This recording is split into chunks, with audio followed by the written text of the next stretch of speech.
Today we're going to be talking about Tokaido Duo by Funforge Games and giving a quick rules overplay and my thoughts and ideas on the game.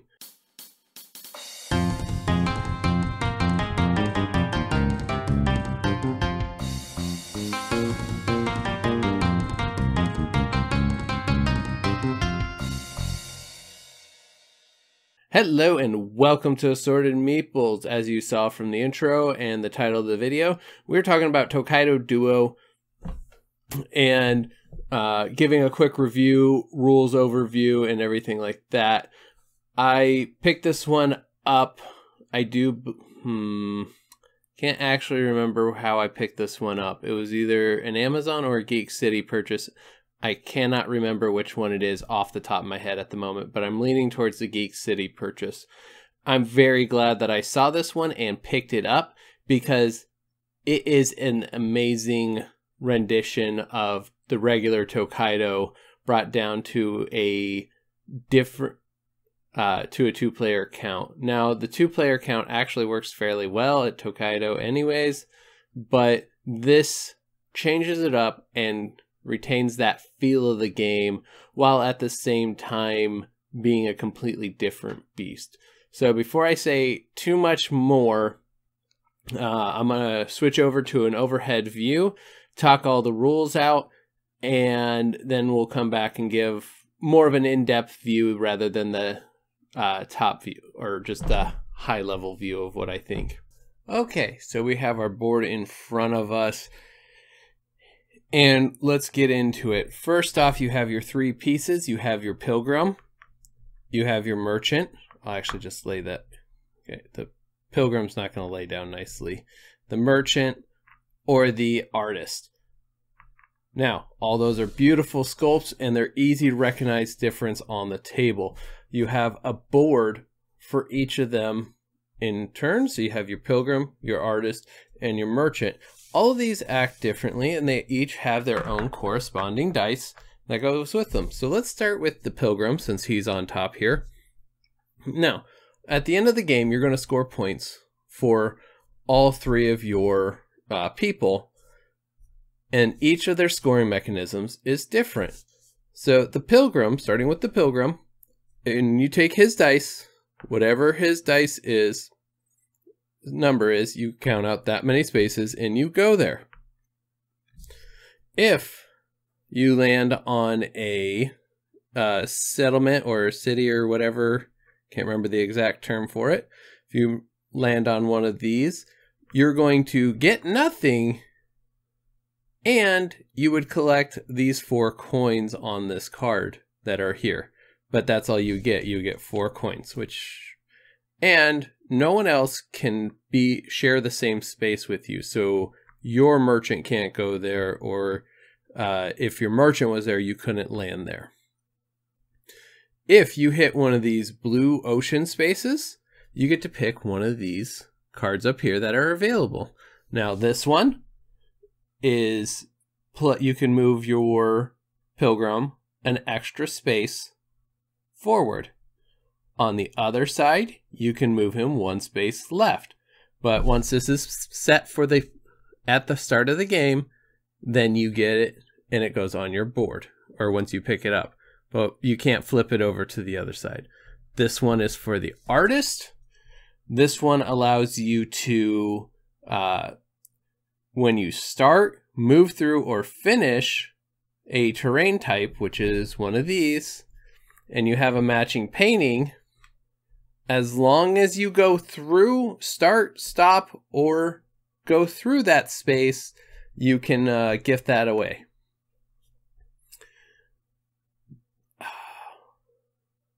This one, when you reveal a painting, you can reveal an extra painting or gift another painting.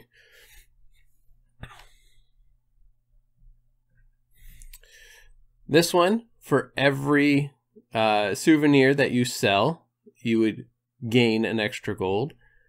And this one allows you to have 1 extra item in your inventory, and when you draw from the towns, the bag of gifts, you can pick an extra one out of there. That's at Ocean Space. The red temples, when you visit one of those, you would move up here. So when you land on it, you would move it up. And then the gardens, the green spaces here, are exactly the same. Now the hot tub, or the hot spring, not the hot tub, the hot spring token, if you move there, you get the token. When you use this, you can use a dice. The dice you just drafted, you can use it again to get a couple extra moves in. And there are lots of fun and unique ways to use that. If somebody else happens to land on a hot spring spot, they take the token even if you have it. So be aware of that when that happens. Next up, we have the artist. And the pilgrim will always stay on this outside border. He follows that little dotted line track around the border of the island. The artist goes by region in between these orange travel lines of the merchants. Now, when you take the artist dice, you're going to move that many regions, and then wherever you stop, you have two actions. You can, first off, do some painting. So you're going to, in that case, you will, for everybody that is touching your space, so in this instance, my artist is here. I have 1, 2. So I would flip over 2 of my boards. If there were a whole bunch of people clumped together, I would get to flip even more. The other thing I can do, say I'm here, just for ease of play here, I can gift a painting, which means I have to have a matching icon on my painting that is first up, and you're always moving through these paintings from the left side to the right, top to bottom. So in this case, I have a mountain, so I'm in the mountain territory, so I could give that away. Now at the end of the game, I get 2 points. Step back for a second. You can get up to 9 temples and 6 gardens. At the end of the game, their score is the red times the blue, or times the green. So you have, wherever you end, say you end at 5, you visited 5 temples and you hit 4 of those, this is worth 20 points at the end of the game. The artist, as you slide these off and reveal them, you get more and more points at the end of the game. However many you got taken off your board is the number of points. And this goes up to a grand total of 40 points if you get them all off your board. So last we have the merchant. The merchant has his own dice as well. And just like everybody else, the number that it says on the board is how many you move. Now the merchant has 2 parts that he's going to be doing. The first part is when you move to a mountain village, you're going to reach into the bag here, and you're going to grab the number of souvenirs that it says to grab. So let's see if I can do this here. 1, 2, 3. Need 1 more. 4. Now, I'm going to put these guys on his player board. And at most, I can carry 5 items. If I have that one, I can add an extra 6th one in. Now, I can then, the next thing I could do is I can move to one of these coastal villages, and I can turn and sell these goods, as many as I have of one set of the type that they're asking for. So here I would gain 6 gold. Now, once I get to 10, indicated on the board, once I get to 10, I get one of these big gold bars and I put it down here. And that's worth 5 points. Now, what do turns look like? So that's how each of them work and how the board functions. What is my turn order look like? The turn order looks like is whoever the starting player picks up all 3 dice and rolls them. Now, each of you the starting player will pick their first dice, and then the second player picks their dice, and then the leftover dice goes to the starting player. So if you roll the dice, you get 2 dice. The next turn, the other player rolls the dice, and they get 2 dice. And you continue like that until one person has reached either the red or the green limit, or cleared off all their last painting, gifted their last painting, or got 6 gold bars.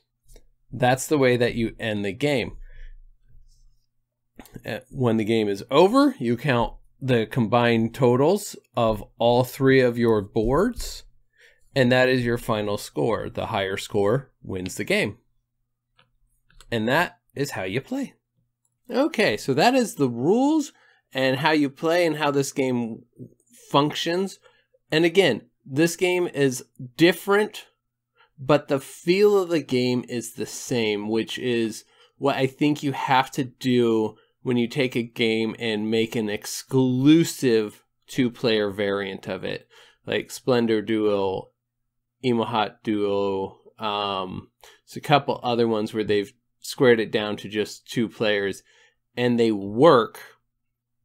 And that's the important part that you have to remember. As long as it works and it feels right, they did a good job. And this feels like the base game, even though all the rules are changed, like how you interact with the game has changed. I think the inclusion of the 3 dice drafting system was the way to go to make this more than just I move my person and go. It really puts you in a place to try and figure out how you get more points than the other person, because you're basically on a rondelle on the board with your people moving. Last game we played of this, Heather smoked me at this game, and she just hammered one thing and finished it out before I got too high on any of the other tracks to even remotely get close to her score. The way each different player or piece moves, the pilgrim, the artist, and the merchant, the way they all move is so unique and creates a dynamic of having to really think about your turns, because at most every turn you only get 2 moves, so you have to remember to work together to get them up. Now, the art on this is the same exact style. If you like the art of Tokaido, and I don't know what the other one is, I'm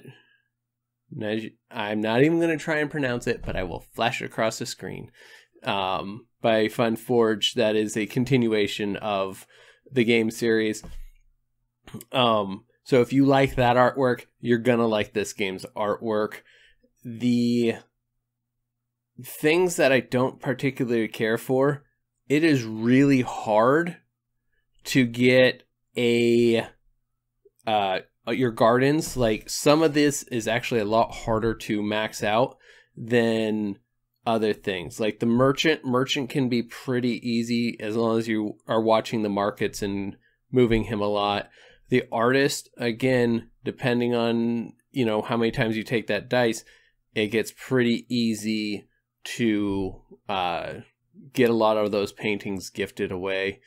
But finding the gardens and getting them filled out, as well as the shrines, I've always had a real hard time. I can get 1 score up, but I can't get the other one, so my multiplier is never as good as you would think it would be, as it could be. There are these little color bars, which are completely unnecessary, and I don't get why they were there. You have an insane number of silver coins and only 4 5 coins.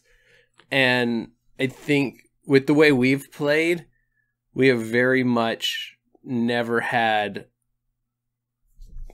We've never even remotely ran out of silver.